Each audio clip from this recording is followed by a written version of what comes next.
बार की बात है। दयालपुर गांव में हरिया नाम का एक आदमी रहता था। हरिया के घर की स्थिति अच्छी नहीं थी। हरिया के घर में उसकी पत्नी और एक 12 साल की बेटी रहती थी। हरिया और उसकी बेटी मिलकर गांव के पास में ही पराठे का ठेला लगाते थे। वह रोज सुबह को जाते और शाम को वापस घर आ जाते। हरिया की बेटी कहती है, पिताजी जब वो इतना लालची है तो लोग उसके पास पराठे खाने बार बार क्यों जाते हैं? हरिया कहता है, बेटी ये जो सामने ठेला देख रही हो ना, ये गोपाल का ठेला है। गोपाल काफी समय से अपना ठेला लगाता है। तुम्हें पता है वो बहुत ही लालची इंसान है। वो अपने पराठों में सिर्फ नाम के ही आलू डालता है, फिर भी लोग उसके पास पराठे खाने जाते हैं। पिताजी जब वो इतना लालची है तो लोग उसके पास पराठे खाने बार बार क्यों जाते हैं? बेटी हम गरीब लोग हैं, हमारे कपड़े भी पुराने हैं, तो लोगों को भी यही लगता है हमारे पराठे भी बेकार होंगे। लोगों ने हमेशा गोपाल के ही आलू के पराठे खाए हैं। इतना कहने के बाद तभी हरिया की दुकान पर एक लड़का आता है और कहता है, काका आपने पराठे कैसे दिए? मेरे पास सिर्फ 10 ही रुपए हैं। मैं सामने वाले ठेले के पास गया था, उसने मुझे भगा दिया और कहता है 20 रुपए से कम में एक भी पराठा नहीं मिलेगा। मुझे बहुत भूख लगी है काका, आपके पराठों में बहुत अच्छी खुशबू आ रही है। कोई बात नहीं बेटा, अभी देता हूँ। हरिया उसे दही के साथ 2 पराठे लगाकर दे देता है। वो लड़का पराठे खाने लगता है और कुछ ही देर में दोनों पराठे खाकर चट कर जाता है और कहता है, वाह काका क्या पराठे बनाए हैं आपने। अपने इतने स्वादिष्ट हैं कि मन कर रहा है कि मैं अपनी उंगली भी चबा जाऊं। अच्छा हुआ मैं उस गोपाल के पास नहीं गया, वह बहुत लालची इंसान है। पिताजी ऐसे ही चलता रहा तो हम अपने घर का खर्चा भी नहीं निकाल पाएंगे। अरे बेटा निराश नहीं हुआ करते। आज एक ग्राहक आया है तो कल 10 ग्राहक आएंगे।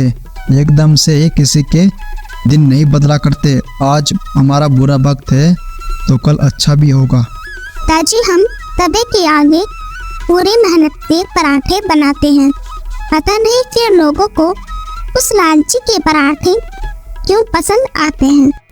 बेटा ये तो भगवान ही जाने, हम तो गरीब लोग हैं, मेहनत के अलावा हम कर ही क्या सकते हैं।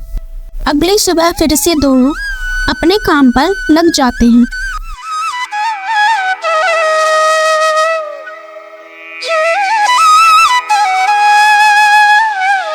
और पराठे बनाना शुरू करते हैं। तभी एक आदमी उनके ठेले पर आता है और कहता है, सुनिए काका आप किस चीज के पराठे बेच रहे हो? आलू के पराठे बेच रहे हैं, देसी घी वाले। बताओ कितने देने हैं?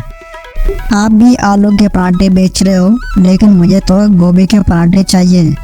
अरे इतने लोग यहाँ आलू के पराठे बेच रहे हैं तो आपकी बिक्री कैसे होती होगी? अरे भाई आप कहना क्या चाह रहे हो? अरे काका आप गोभी के पराठे बेचते तो आपकी बिक्री कुछ ज़्यादा होती। अरे बेटा गोभी तो बहुत महंगी है, हम हैं गरीब लोग, आलू सस्ता मिलता है इसलिए हम आलू के पराठे बनाते हैं। बात तो सही है, लेकिन जो मुझे कहना था वो मैंने कह दिया। जो आपको ठीक लगे। इस गरीबी से निकलना है तो कुछ नया करना पड़ेगा। कहकर वह आदमी वहां चला जाता है। वह आदमी की बात हरिया के दिमाग में घुस जाती है। शाम को जब हरिया अपनी बेटी के साथ घर जाता है तो उसकी बेटी कहती है, पिताजी इतना क्यों सोच रहे हो, क्या हुआ?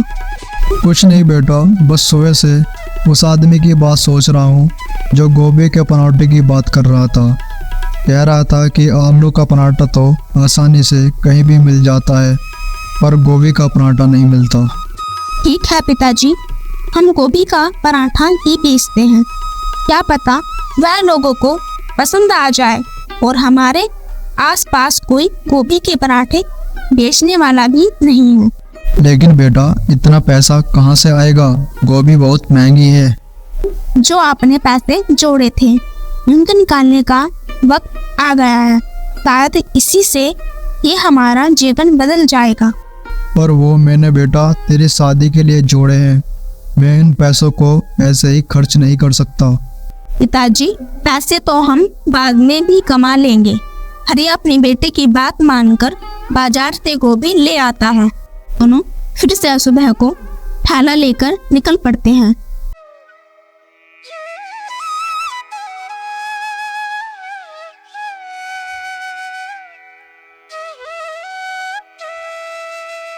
जैसे ही वह पराठे बना रहे होते हैं, वहीं पर एक आदमी आता है जिसने गोभी के पराठे बनाने के बारे में राय दी थी। अरे काका, आपने तो दिल खुश कर दिया। गोभी के पराठे मुझे बहुत पसंद हैं। अरे बेटा, ये सब आप ही की वजह से हुआ है। बताओ बेटा, कितने पराठे लगाने हैं? काका, पहले आप एक ही पराठा लगाओ। अगर पराठे खाने में अच्छे लगे तो बिना रुके लगाते जाना। अभी लगाता हूँ बेटा। अरे वाह काका, ये तो बहुत स्वादिष्ट हैं। 3-4 पराठे और लगा दीजिए। वह खूब जोर से चिल्लाता है।